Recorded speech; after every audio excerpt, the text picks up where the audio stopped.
यह गाथा है भारत के सबसे महान, सबसे ओजस्वी युग प्रणेता की, जिसने इतिहास की धारा का रुख मोड़ दिया। यह गाथा है कभी महलों के भोग विलास में रहे राजकुमार सिद्धार्थ की, राजकुमार सिद्धार्थ के गौतम बुद्ध बन जाने की। और यह कहानी है भारत वर्ष के गौरवशाली अतीत की, जिसने पूरे विश्व को जीवन दर्शन का उपदेश दिया, जीवन का वास्तविक उद्देश्य बताया। इसी गौरवशाली भारत के इतिहास के पन्नों से लेकर आज के वैज्ञानिक और आध्यात्मिक मार्ग की यह अविरत धारा आज भी करोड़ों लोगों के जीवन में उद्देश्य को समझने के लिए प्रेरित करती है। एक राजकुमार जिसके जन्म होने पर ज्योतिष यह भविष्यवाणी करते हैं कि यह बालक एक दिन बुद्ध बनेगा। एक राजकुमार जो पैदा होने से पहले ही अपनी माता के सपने में सफेद हाथी के रूप में आया था। एक राजकुमार जो महलों की शान और शौकत के बीच पला बड़ा, अप्सराओं और सुख सुविधा के बीच रहने वाला। यह राजकुमार जिसने एक दरिद्र व्यक्ति, एक वृक्ष और एक मृत व्यक्ति को देखकर इस ब्रह्मांड के रहस्य को जानने की जिज्ञासा जगी, जिसे उसके भीतर प्रश्न जगाया कि आखिर जीवन ही मिथ्या है तो हम अपने जीवन को भोग विलास में क्यों व्यक्त करें।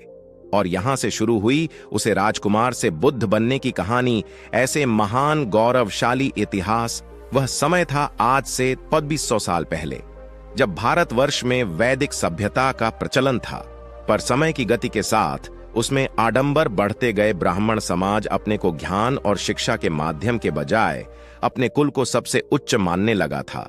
उसके अनुसार जीवन मुक्ति के लिए दो ही मार्ग हो सकते थे, या तो खाना पीना सब छोड़कर व्यक्ति कठोर तप करें और जीवन से संन्यास ग्रहण कर ले, या फिर कर्मकांड के मार्ग से जीवन से मुक्ति पाकर स्वर्ग की ओर प्रस्थान करें, जिसे हम सीधी भाषा में अतिरिक्तों का समय कह सकते हैं। यानी हर व्यवस्था का एक्सट्रीम फॉर्म था। इस समय से आगे बढ़कर समाज के विरुद्ध जाकर बुद्ध ने मध्यम मार्ग का रास्ता बताया। जिस प्रकार किसी वीणा के तारों को जोर से खींचने पर वह टूट जाते हैं, और अगर ढीला छोड़ दे तो संगीत के स्वर नहीं निकाल पाते। मधुर संगीत केवल तभी निकल पाता है जब तार की कसावट कहीं बीच में हो, ना ही बहुत ढीली हो और ना ही बहुत कसा हुआ। इसी प्रकार जीवन के लिए भी उन्होंने मध्यम मार्ग की बात कही। आज के बिहार के गया में स्थित पीपल के पेड़ के नीचे, जिसे संसार आज बोधि वृक्ष के नाम से जानता है, इसी पेड़ के नीचे सिद्धार्थ गौतम नाम का राजकुमार बुद्ध बना। बुद्ध अर्थात जागृत, जिसे ज्ञान की प्राप्ति हो गई। बुद्ध को इसी पीपल के पेड़ के नीचे बोध प्राप्त हुआ और यहां से बौद्ध धर्म की शुरुआत हुई। बुद्ध शब्द एक तरंग से, एक उपाधि से, जिसका अर्थ है वह जो जाग रहा है, यानी ऐसा व्यक्ति जो वास्तविकता के प्रति जागृत है, वह बुद्ध है। मान्यताओं के अनुसार गौतम बुद्ध यानी सिद्धार्थ का जन्म आज से लगभग 2500 साल पहले हिमालय की गोद में बसे प्राकृतिक सौंदर्य से परिपूर्ण नेपाल में हुआ था।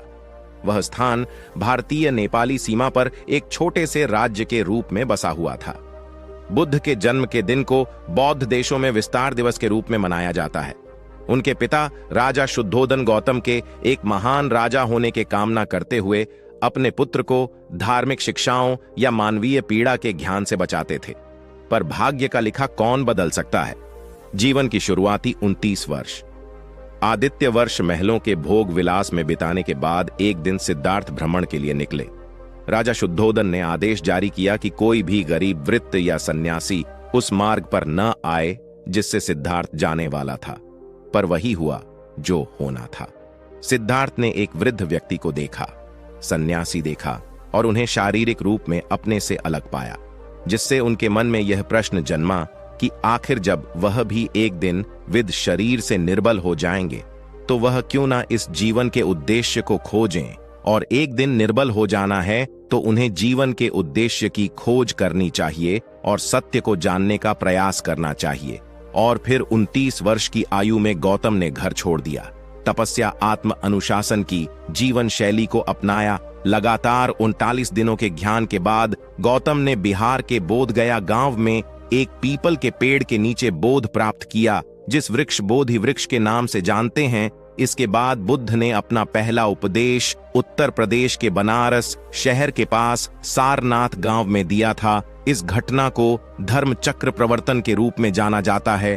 बुद्ध जीवन भर मध्य मार्ग के संदेश को लोगों को देते रहे।